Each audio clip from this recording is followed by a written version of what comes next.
اللہ میری دوڑ تیری طرف ہے، چاہے میرے کام مخلوق کے راستے سے بنا یا براہ راست بنا، میں ان مخلوق اور میں محتاجوں کی پلٹن کے پیچھے نہیں چلتا۔ الحمدللہ یا من اظہر الجمیل وستر علینا القبیح یا من لا یؤاخذ بالجریرہ ولا یحتق الستر یا عظیم العفو یا حسن التجاوز یا واسع المغفرہ یا باسط الیدین بالرحمہ۔ اللہم صلی علی سیدنا وحبیبنا وشفیعنا وقائد غر المحجلین محمد وآلہ واصحابہ وازواجہ ولا امتہ اجمعین، اما بعد۔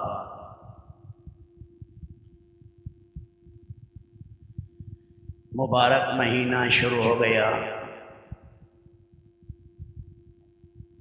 رمضان۔ عربی میں رمضان کے معنی جلنے اور جلانے کے ہیں۔ زمین کا تپ جانا، پاؤں کا جل جانا، یہ معنی ہیں رمضان کی۔ حضرت شیخ عبد القادر جیلانی اپنی کتاب غنیۃ الطالبین میں فرماتے ہیں کہ مناسبت یہ ہے کہ اس مہینے میں رب العالمین اپنے بندوں کے گناہوں کو جلا دیتے ہیں روزے کی برکت سے۔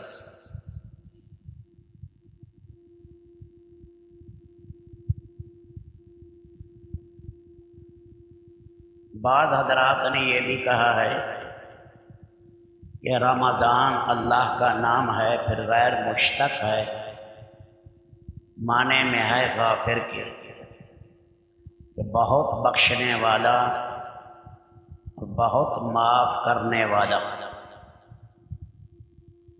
ابو الخیر طالقانی نے رمضان شریف کے 60 نام ذکر کیے ہیں۔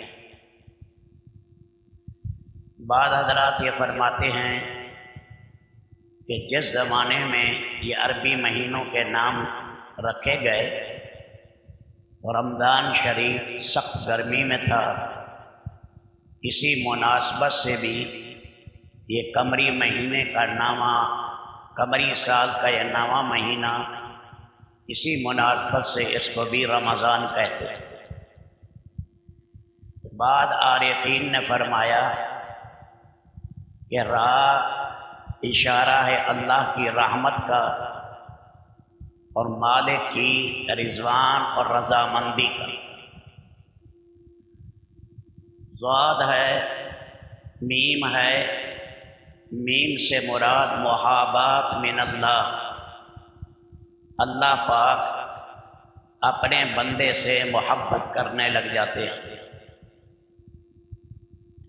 ضاد زمان سے ہے، بندہ اللہ کی ضمانت کے اندر آ جاتا ہے۔ الف الفت سے ہے، بندے کے درمیان اللہ کے درمیان محبت کا رشتہ قائم ہو جاتا ہے۔ نون نورانیت سے ہے، اللہ کی طرف سے انوارات کی بندے پر بارش ہوتی ہے۔ پاک نبی صلی اللہ علیہ وسلم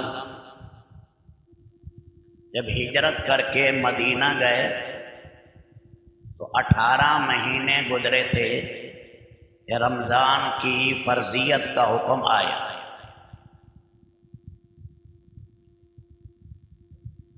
مکہ مکرمہ میں ویسے ہی مجاہدے چل رہے تھے، فقر و فاقہ عام تھا۔ مدینہ منورہ میں فتوحات کا زمانہ شروع ہوا، جہاد بھی شروع ہوا، مال غنیمت بھی آنے لگے۔ اللہ نے دکھایا میرے بندے جب ان کے پاس ثروت آ جائے، مال کے نقشے آ جائیں، تب بھی وہ میری رضا کے لیے ان چیزوں کو چھوڑ دیتے. تو یہ 18 مہینے بعد یہ رمضان کی فرضیت ہوئی. اس سے پہلے بعض کے نزدیک جو محرم کے روزے تھے وہ فرض تھے، اور بعض کہتے ہیں ایام 20 کے 3 روزے 13ویں 14ویں 15ویں یہ فرض تھے. لیکن جب رمضان کی فرضیت آ گئی اب وہ روزے مستحب بن گئے. فرض روزے یہی رمضان شریف کے. ہمارے دوستوں میں خیر خواہوں میں خیر خواہ بڑے 2 ہیں. ایک ہمارے رب، ہمارے مالک، ہمارے خالق، ساری کائنات کے رب، سارے جن و انس کے رب، عرش و فرش کے مالک رب العالمین. اسے اپنے بندے سے بہت ہی محبت ہے. ساری دنیا کی مائیں ملیں، 70 کیا 100 کیا لاکھوں کروڑوں بھی مل جائیں، ان کو جو اپنی اولاد سے محبت ہے اس سے زیادہ اللہ کو اپنے بندے سے محبت ہے. مخلوقات میں ہمارے سب سے بڑے خیر خواہ حضرت محمد صلی اللہ علیہ وسلم. آدمی کو اپنے اکلوتے بیٹے سے بھی اتنی محبت نہیں ہوگی جتنا حضور صلی اللہ علیہ وسلم کو اپنی امت اجابت اور مسلمان امت سے محبت. حریص علیکم بالمؤمنین رؤوف الرحیم. حرص کہتے ہیں طلب کا آخری درجہ. طلب کرتے کرتے کرتے آدمی طلب کے انتہائی اونچے درجے کو پہنچ جائے اس کو کہتے ہیں حریص.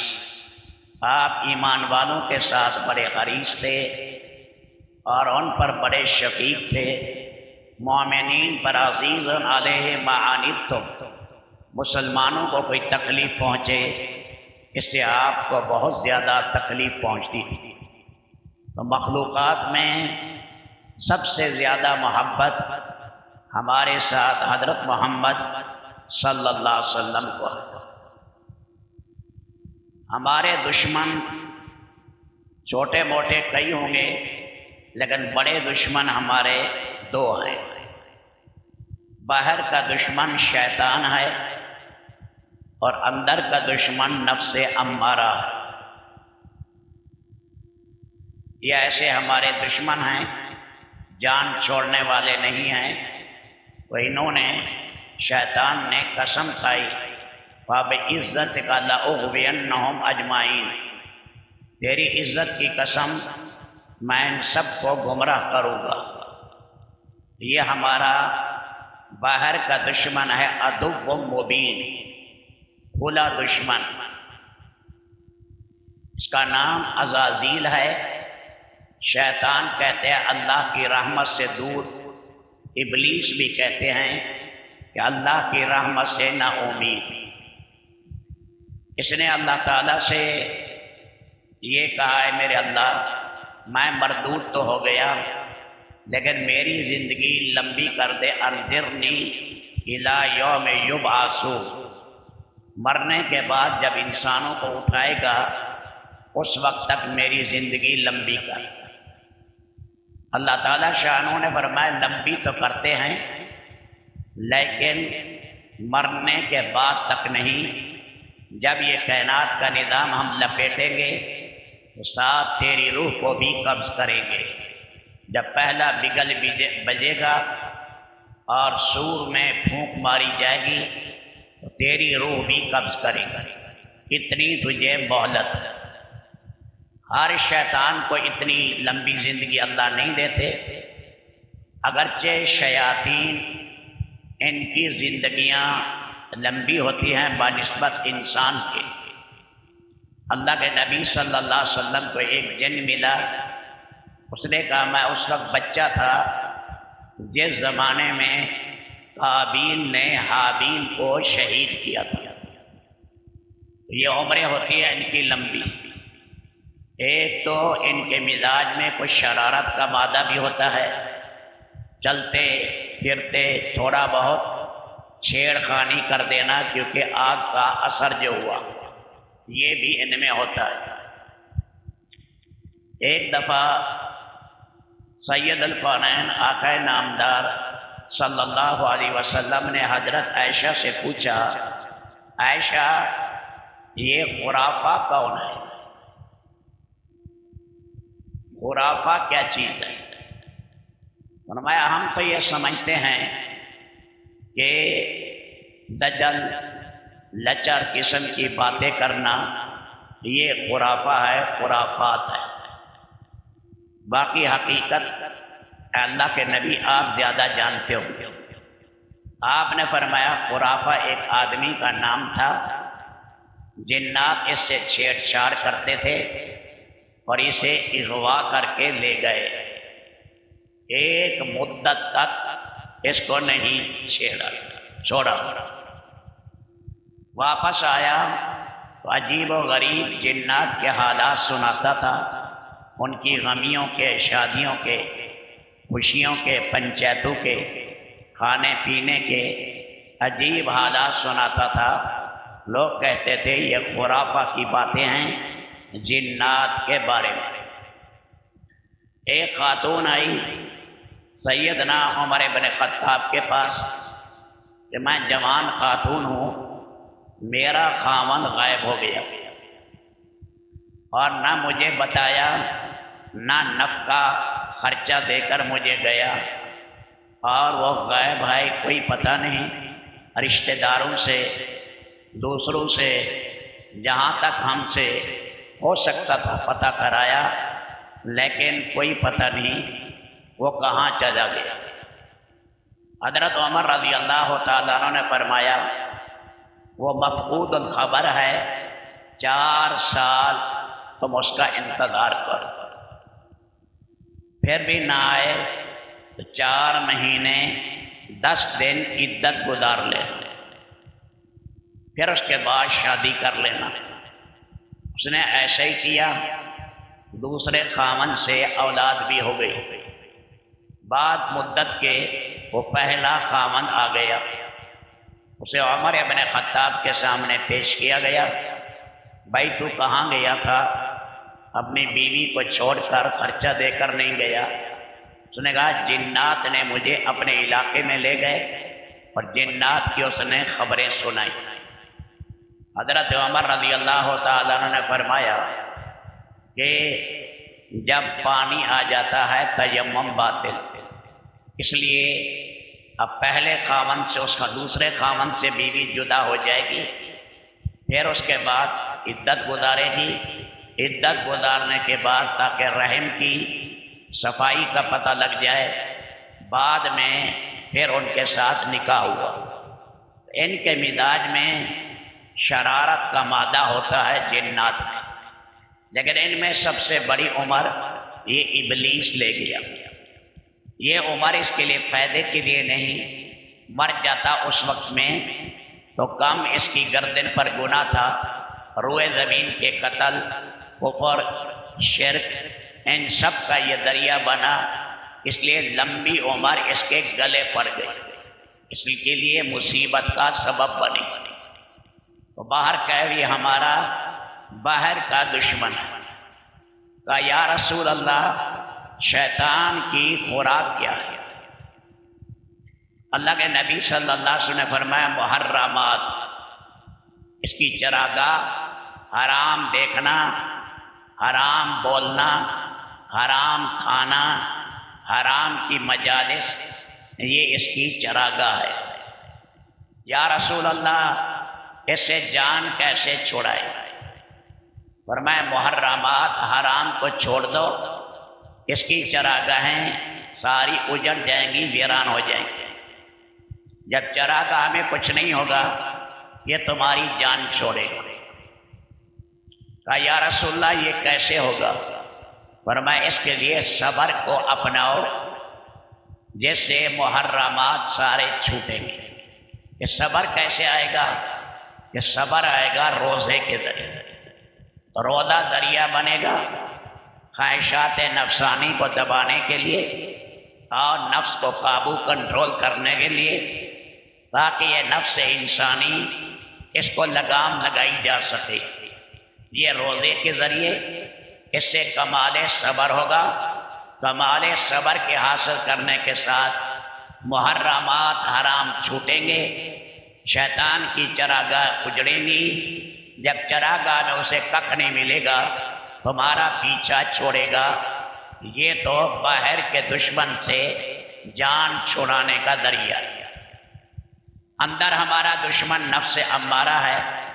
آدمی کے مزاج میں اللہ نے طبیعت میں جو نیکی کا مادہ پیدا کیا ہے اسے فطرت سلیمہ کہتے ہیں، اور شر کا مادہ جو پیدا کیا ہے اللہ نے اسے نفس امارہ کہتے ہیں۔ یہ انسان میں اللہ نے دونوں مادے خیر اور شر کے رکھے۔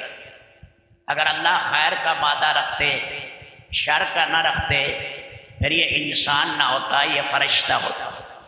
صرف شر کا ہوتا، خیر کا نہ ہوتا، پھر یہ ابلیس ہوتا، انسان نہ ہوتا۔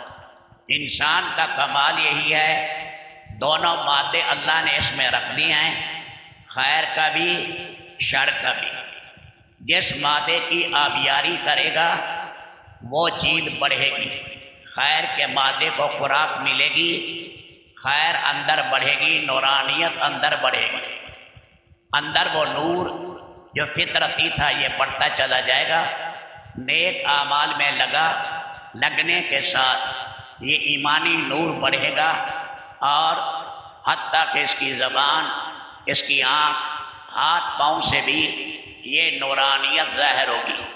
پاک نبی کی دعا بھی ہے، اے اللہ میری آنکھ میں نور ڈال، میرے کان میں نور ڈال، میری زبان میں نور ڈال، اے اللہ میری کھال میں نور ڈال، میرے بال میں نور ڈال، اے اللہ میرے لہو میں نور ڈال، میرے آگے نورانی ماحول، میرے پیچھے، میرے دائیں بائیں، وَآزِمْ لِي نُورًا وَآتِنِي نُورًا، مجھے عظیم نور عطا کر جس سے شیطان کو کوئی حصہ نہ ملے۔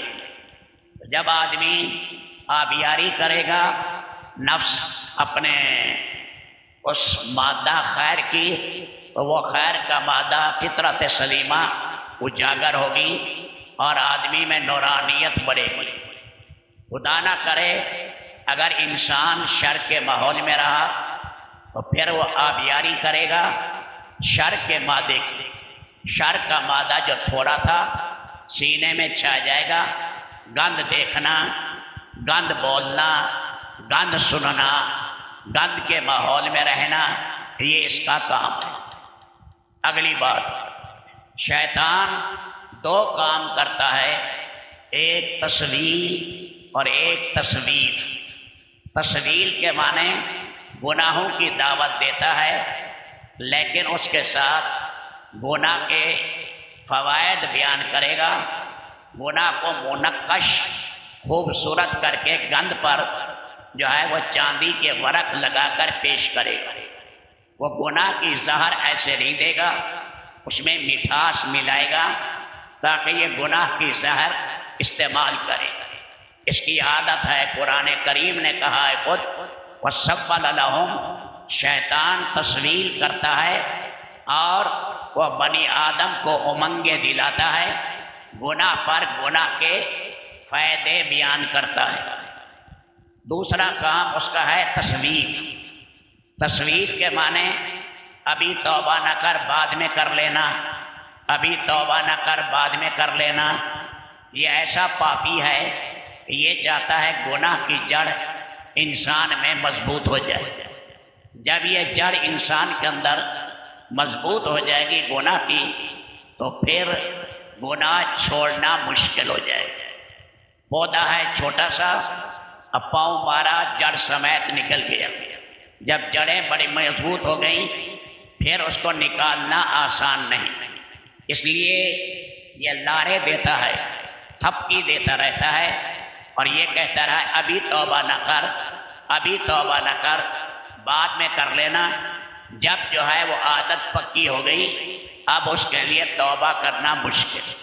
یہ کام باہر شیطان کرتا ہے. اندر نفس امارہ یہ اندر کا دشمن ہے، یہ بھی اندر سے گناہ سے اکساتا ہے. گھر میں بھی دشمن ہو، باہر بھی چور ڈاکو سے ملے ہوئے ہوں تو صاف ظاہر ہے گھر کا اجاڑا ہوگا، کیونکہ گھر میں بھیدی موجود ہے جو باہر چور ڈاکو کے ساتھ ملا ہوا ہے. یہ اندر کا دشمن ہے اور شیطان باہر کا دشمن. شیطان کو اللہ نے مذکر ذکر کیا قرآن میں اور نفس امارہ کو مؤنث ذکر کیا. جب یہ دونوں کا جوڑا بن جائے گا، اللہ نے ہر نظام میں جوڑا رکھا ہے، اسی طرح انسانوں میں بھی توالد اور تناسل کے لیے اللہ نے جوڑا رکھا ہے. الخبیثات للخبیثین والخبیثون للخبیثات. خبیث مرد تلاش کرتا ہے کمینی عورت کو اور کمینہ مرد تلاش کرتا ہے کمینی عورت کو. یہ ایک مزاج ہے. کمینہ مرد اکتفا حلال پر نہیں کرتا اور کمینی عورت اکتفا حلال پر نہیں کرتی. اب اگر دونوں جو ہیں غلط ہیں تو صاف ظاہر ہے مرد بھی کمینہ عورت بھی کمینی. اللہ قادر تو ہے نیک پیدا کریں، لیکن عمومی طور پر اولاد نافرمان پیدا ہوگی، اس لیے کہ جب میاں بھی ایسا بیوی بھی ایسی، کریلا نیم چڑھا. ایک کڑوا ہے پھر نیم کے درخت پر اور کڑواہٹ آئے گی، اس لیے موقع مل گیا. ایک وہ خبیث تھا، ایک اندر کا نفس امارہ ملا. اب کیا اولاد ہے؟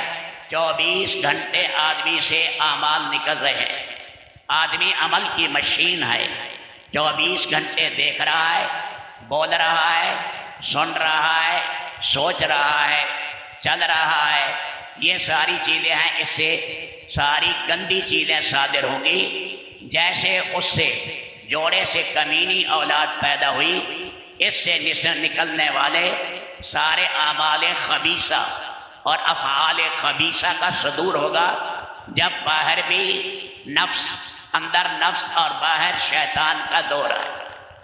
اب باہر اللہ نے مجاہدہ ڈلوایا روزے کا تاکہ صبر پیدا ہو، صبر سے محرمات چھوٹے، محرمات کے ساتھ شیطان کی چراگاہ اجڑے، شیطان باہر سے پیچھا چھوڑے. باہر سے اندر روزے نے اثر کیا، آدمی کے دل پر مجاہدہ کیا. جیسے ویران زمین ہو پھر وہاں آدمی بلڈوزر چلاتا ہے اور اس کی ویرانی صحیح کرتا ہے. اس کی اونچ نیچ اور گندی بوٹیاں وہ وہاں اکھاڑی جاتی ہیں، سارے سانپ بچھو صاف کیے جاتے ہیں. زمین کے اندر جو ہے وہ صلاحیت جو ہے پیدا کی جاتی ہے زراعت کی. اب زمین جب ہموار ہو گئی ہے، اب اس پر جب پانی پڑے گا یا بارش ہوگی، اب اس سے مختلف قسم کے باغات پیدا ہوں گے. سیب کے باغات، مالٹے کے، آم کے باغات، لیموں کے باغات، خوشبوئیں، مہکنے والے پھول، غلہ جات اس سے نکلیں گے. اب جب اس کے اوپر اچھی طرح مجاہدہ پڑا زمین پر اور زمین پر بارش آئی، اسی طرح نفس امارہ پر جب زور پڑا روزے کا، سارا دن یہ کملا گیا، اس نے حرام دیکھنا چھوڑ دیا، حرام بولنا چھوڑا، حرام کی صحبت چھوڑی. تو یہ اندر سے اللہ نے اس کی گندی خصلت ظاہر کر دی. جیسے ایک آدمی پہلے بخیل تھا، پھر محنت کر کے سخی بن گیا، آدمی وہی ہے، خصلت چھوڑ دی. ایک گھوڑا پہلے سرکش تھا، مکھی نہیں بیٹھنے دیتا تھا، پھر مالک نے آہستہ آہستہ پیچھے لکڑی لگائی، پھر اس کی آنکھیں بند کی، پھر آہستہ آہستہ سڑک پر لے آیا، پھر خالی ٹانگا جوتا، پھر اکیلا بیٹھا کوچوان، پھر اس کے بعد ایک آدمی بٹھایا، پھر اس پر 6 سواریاں بٹھائیں. اب اس پر 8 سواریاں ہیں. جو پہلے اچھلتا تھا، مکھی نہیں بیٹھنے دیتا تھا، اب 8 سواریاں بیٹھی ہیں. اب اس کی سرکشی نکل گئی. یہی نفس جب اس پر مجاہدہ پڑا تو اس کی گندی خو نکلی، حرام کے جذبات نکلے، گندے خیالات نکلے، روزے کے مجاہدے سے اللہ کے سامنے گڑ گڑایا، مالک کے سامنے رویا، سحری افطاری میں دعائیں مانگی، جس کی برکت سے رب العالمین نے اس کا جو نفس امارہ تھا اس کا امار پنا سرکشی والا اللہ نے نکالا، نفس نے اپنی خصلت بدل دی، اب نفس لوامہ بنا۔ اللہ نے قرآن میں نفس لوامہ کی بھی قسم کھائی، جو ملامت کرتا ہے انسان شرم کر، حیا کر، مالک کی نافرمانی اچھی نہیں ہے، اللہ دیکھ رہے ہیں، اللہ ناراض ہو جائیں گے۔ اب یہ نفس اچھی طرح ان کو سجھانے کی کوشش کرتا ہے، تو اب یہ نفس لوامہ بنا۔ پھر اگر اور محنت کی اور کوشش کی اور محنت اور کوشش کرنے کے بعد یہ نفس مطمئنہ بنے گا۔ فرمایا نفس مطمئنہ بڑا مبارک نفس ہے، اسے اطمینان اللہ کی یاد سے، قرآن کی تلاوت سے، نیک اعمال سے، حیا سے، سچائی سے، دیانتداری سے، نیک اعمال کرنے سے اسے قلبی سکون ہوتا ہے۔ الا بذکر اللہ تطمئن القلوب، دلوں کا اطمینان پھر اللہ کی یاد سے ہوتا ہے۔ اب نفس امارہ کی دوستی شیطان سے ختم ہوئی، اب روح کے ساتھ یہ جوڑا بن گیا۔ روح جو تھا پہلے دبی ہوئی چیز تھی، عالم بالا کی چیز ہے، اب روح میں خوشبو آئی، روح میں قوت آئی، روح میں نورانیت بڑھی نیک اعمال کی وجہ سے۔ اب یہ روحانی قوت روح کی بڑھتی چلی گئی۔ اب ادھر روح کا تعلق نفس لوامہ یا نفس مطمئنہ کے ساتھ جوڑا، دونوں مبارک چیزیں ہیں، جوڑا دونوں کا نیک ہے۔ الطیبات للطیبین والطیبون للطیبات، پاک مرد پاک عورت چاہتے ہیں، پاک عورتیں پاک مرد، میاں بھی نیک بیوی بھی نیک، امید ہے اولاد بھی نیک پیدا ہوگی۔ اب اس صورت کے اندر جب ان کا جوڑ بیٹھے گا تو سارا دن آدمی سے نیک اعمال اللہ ظاہر کریں گے۔ یہ سارا دن کیا، شام کے ٹائم نفس امارہ بھی کملا چکا ہے، جسمانی چیزیں تھک گئیں، جسم کمزور ہے، روحانیت بڑی ہوئی ہے۔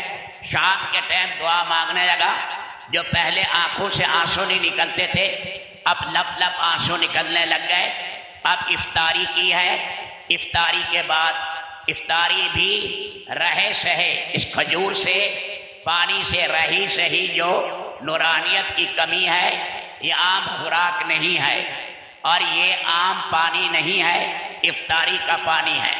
اب یہ اللہ اس سے بھی نورانیت کی تکمیل کرتے ہیں۔ جسم کا تقاضا تھوڑا سا آرام کا ہوتا ہے، روح تو اپنے کمال پر ہے، لیکن جب آپ پر تجلیات الہی زیادہ ہوتی، فرماتے کلمینی یا عائشہ، اے عائشہ بات کرو تاکہ جسم کو بھی سکون آئے۔ اب تراویح میں آدمی کھڑا ہوا، تراویح میں کھڑا ہوا، اب قرآن کریم پڑھنے لگا۔ قرآن کریم رحمت الہی کی بارش ہے، سارا دن ایک زمین کو ہموار کیا روزے نے، اور ایسا ریگ مار کیا ویسے لوہے پر زنگ چڑھ جاتا ہے، اور پھر اس کے ساتھ آدمی پانی ڈالے تو رنگ ہوتا ہے، زنگ چڑھ گیا، پھر اسے ریگ مار اور سائیکل کے ساتھ صاف کرتے ہیں۔ اسی طرح دل کی صفائی اللہ قرآن کریم سے پھر صاف کرتے ہیں۔ قرآن کریم یہ رحمت الہی کی بارش ہے۔ اب کھڑا ہوا قرآن پاک پڑھنے لگا، قرآن کریم سننے لگا۔ ساری کائنات مخلوق ہے، عرش و فرش مخلوق ہیں، سارے نبی مخلوق ہیں، سارے فرشتے مخلوق ہیں، اور بیت اللہ خود مخلوق ہے، روضہ اقدس خود مخلوق ہے، لیکن قرآن کریم غیر مخلوق ہے، اللہ کی صفت ہے۔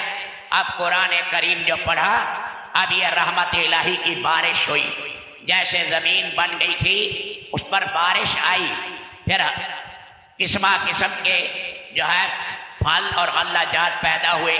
اب تقویٰ آئے گا، اب راست بازی آئے گی، اب دیانتداری آئے گی، اب حیا پھوٹے گا، اب خشیت الہی آئے گی، اب رونے کو جی چاہے گا، اب گناہوں سے نفرت پیدا ہوگی۔ فرمایا رات کو قرآن کریم سنایا گیا تاکہ رحمت الہی کی بارش ہو۔ جو سارا دن روزے کا مجاہدہ پڑا اور زمین ہموار ہوئی، اب اس سے بہترین چیزیں قلب سے پیدا ہو۔ تو رب العالمین نے یہ مبارک مہینہ دیا ہے، اس کے تقاضے آدمی پورا کرتے رہے، اور ابھی شروع ہے۔ ہر چھوٹے بڑے گناہ سے اپنے آپ کو بچائے۔ جب آدمی روزے میں حلال والی بیوی کے پاس نہیں جا سکتا تو حرام کی کہاں سے اجازت ہے؟ جب حلال نہیں کھا سکتا روزے کے ساتھ تو حرام کھانے کی کہاں سے اجازت ہے؟ اس لیے یہ آیا مہینہ تقوی پیدا کرنے کے لیے، تاکہ آدمی میں ہر چھوٹا بڑا گناہ چھوٹ جائے، ہر چھوٹا گناہ بڑا گناہ انسان سے چھوٹ جائے۔